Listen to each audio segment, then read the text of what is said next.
So today we're here with Mike Yapel, who is a senior software engineer here at Cloud Storage Security, and he is one of the brains behind DataDefender, our DSPM or Data Security Posture Management solution. Thanks for joining us. Thanks for having me, Connor. Of course. So a lot of stories going on through the news, especially in the last couple of days concerning agentic AI. So we want to set the stage. We want to make sure everybody's on the same page. What is agentic AI? What is its value? What makes it different than just opening up Claude in a web browser? But most importantly, what are its capabilities? Sure. The actual term agentic AI is highly disputed in terms of its definition. Basically, it boils down to an AI agent taking action on your behalf autonomously. So what that means is the agent is generating a plan. It is then taking actions on your behalf, observing the results, and then continuing to iterate on that until it achieves your desired goal. The big value prop there is just that you're able to offload that work and not have to intercede on its behalf, answer questions as much in between. Instead, it's just doing the work. Go accomplish the goal, right?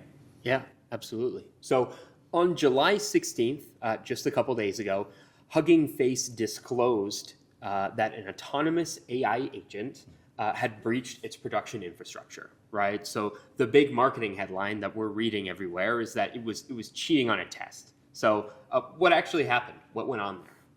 So from what we know, OpenAI was doing a benchmark for GPT 5.6 Sol and an unnamed, more powerful model in a sandbox environment. That environment had a package registry cache proxy available to it for pulling in dependencies as needed, which the LLM then exploited with a zero-day vulnerability and then moved laterally until it got to a node where it gained internet access. From there, it determined that the easiest path to success on the benchmark was to go and breach Hugging Face's systems. And so it found a vulnerability in their data processing pipeline, and a remote code execution vulnerability, and then was able to move laterally within their environment until it achieved its goal. Okay. So from what we know from Hugging Face, and this is paraphrasing their release, it got into a limited set of internal data sets. It reached and it was able to harvest a number of credentials used by their or Hugging Face's services. And the end goal was actually finding and extracting test solutions for exploit Gym directly from their production database. So full disclosure, at the time of filming this, it's yet to be confirmed if partner or customer data was affected. But the most important question is, how was it caught? Sure. Basically, Hugging Face has their own LLM-based anomaly detection in place, and that caught the attack in progress, raised awareness to it, and then they tried to use frontier models to actually do the forensic analysis and respond to the incident. However, the security controls in place for those frontier models denied them access, thinking they were potentially hackers or bad actors, basically. Right. So they ended up deploying their own, or not their own, but an open-weighted model called GLM 5.2 on their own infrastructure, which allowed them to do the forensic analysis without being blocked by those security controls. Okay.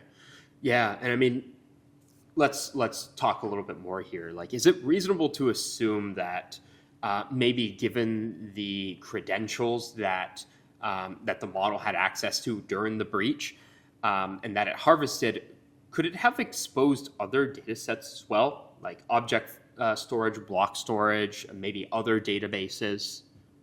We don't really know for sure. What I would say is that it's certainly possible, depending on whether or not the credentials that were harvested had access to more data sets or more systems than they should have, as well as whether or not the agent had an intermediate goal that supported its ultimate goal, which would involve extracting data from those other places, right? Right. Yeah, absolutely. And this is an interesting one because last month when we talked with our principal engineer, Paul Van Wicken, about Mythos, we didn't really have a lot of examples of this, these frontier models kind of going wild and actually performing breaches in production environments. So now that we know that these frontier models creating and executing these cyber attacks in a production environment is a reality if you are a software engineer, if you're a security practitioner, if you're a security professional. What does this mean for you?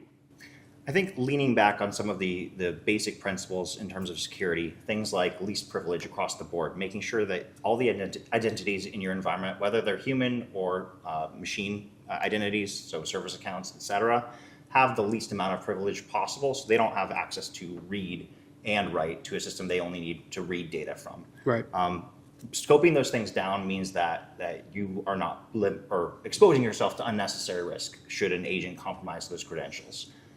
In line with that, preferring short-lived credentials that rotate frequently, or just over long-lived static credentials, as well as taking advantage of things like federated access across clouds, making sure that you are not having long-lived credentials that, if compromised, make those APIs or that data still available to those agents or actors.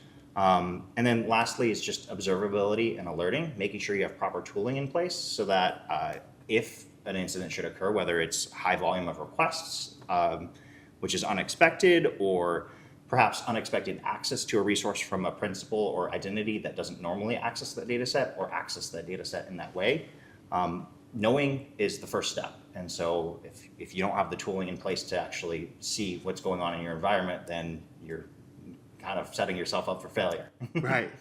Absolutely. Well, thank you so much, Mike. We appreciate your time today, and thank you all for watching. Thank you so much.